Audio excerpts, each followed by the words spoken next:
Relive the terrifying 911 calls from the Columbine High School massacre, including the desperate pleas for help from students and teachers during the 1999 tragedy. On the 20th of April 1999, two students attacked Columbine High School in Littleton, Colorado, killing 13 and injuring 21. The 911 calls from the massacre lasted over 47 minutes, with 137 calls made to emergency services. The first 911 call was made by a teacher, Patty Nielsen, who was shot in the shoulder and hid under a desk.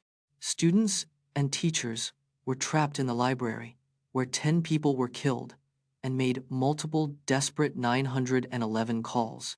One student, Cassie Bernal, was asked by a gunman if she believed in God before being shot and killed. Examine the disturbing last phone calls of hostages, including the chilling 911 call from the Lindbergh baby's kidnapper in 1932, demanding a ransom in exchange for the infant's safe return. The Lindbergh baby kidnapping in 1932 was a highly publicized crime that shocked the nation. The kidnapper made a chilling 911 call, demanding a ransom in exchange for the infant's safe return. The ransom note was written in poor English and contained several misspellings, which police believed was a deliberate attempt to mislead. The kidnapper's voice was described as calm and collected, which added to the sense of unease and fear. Despite receiving the ransom, the Lindbergh baby was found murdered, leading to a massive manhunt. Unlock the secrets of operational amplifiers, the heart of analog computers. Operational amplifiers, or op-amps, are the building blocks of analog circuits and computers. The first op-amp was invented in 1947 by John R. Ragazzini, an American engineer. Op-amps use feedback loops to amplify weak signals and maintain precise voltage control. The ideal op-amp has infinite gain, but real-world op-amps have limitations like saturation and noise. Op-amps are used in various applications, including audio mixers, medical devices, and robotic control systems. Understanding op-amp basics can help you design and build your own analog circuits and projects. Explore the rapid rise of digital banking, from online banking platforms to mobile payment systems like Alipay and WeChat Pay, and discover how fintech is revolutionizing the way we manage our money. In 2020, over 70% of the global population used digital banking services, a 20% increase from 2019. Alipay and WeChat Pay, China's leading mobile payment systems, process over 10 billion transactions daily. Fintech investments reached a record $44.1 billion in 2020, with 60% going towards digital banking solutions.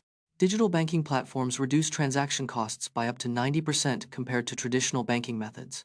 By 2025, digital banking is expected to save customers over 100 hours per year in banking-related tasks. The global digital banking market is projected to reach $13. Meet Steven Bradbury, the Australian speed skater who won gold in the 2002 Salt Lake City Olympics after all his opponents crashed in the 1,000 meters event.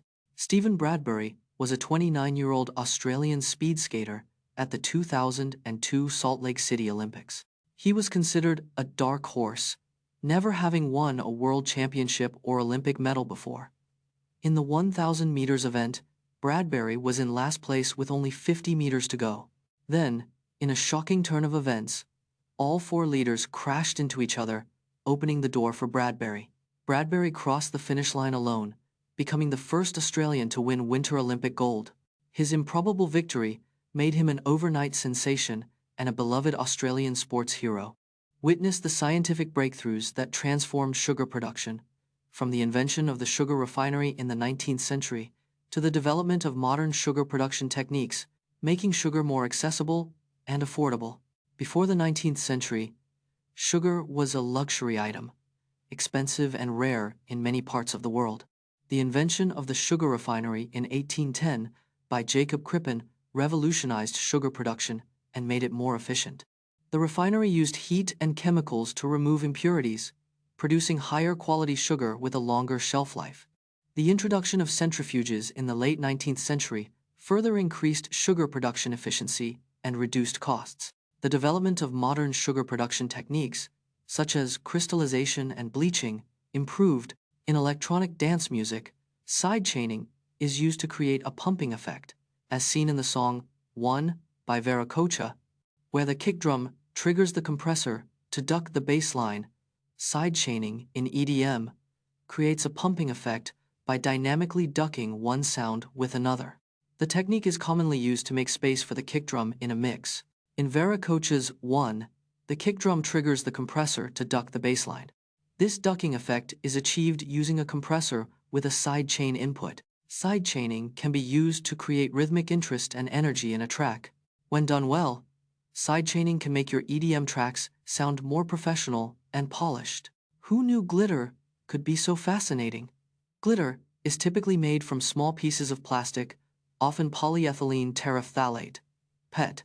The first glitter was made from ground glass and used in ancient Mesopotamia around 4000 BC. Glitter's sparkle is created by reflecting light off its flat, shiny surfaces. The shape and size of glitter particles can vary, affecting their sparkle and usability. Glitter is used in various industries, including cosmetics, crafts, and even in some industrial applications. Microglitter, a tiny form of glitter, is a growing environmental concern due to its persistence in ecosystems. Learn how to break a self-fulfilling prophecy of failure by changing your mindset and behavior. Using examples from Tim Ferriss's interviews with successful entrepreneurs and athletes who overcame adversity. 80% of New Year's resolutions fail due to self-fulfilling prophecies of failure. Tim Ferriss's guests, like Tony Robbins, credit mindset shifts for their success. Self-doubt can be overcome by reframing negative thoughts as positive affirmations. Athletes like LeBron James use visualization techniques to rewire their brains for success. Breaking the curse of failure requires replacing fear with self-compassion and accountability. By changing your mindset and behavior, you can turn failure into a catalyst for growth. Is there really a specific heart rate zone that optimizes fat loss? The fat-burning zone myth originated from 1,960 seconds research on athletes' muscle tissue samples. This zone supposedly occurs at 50–70% of maximum heart rate, burning more fat for fuel.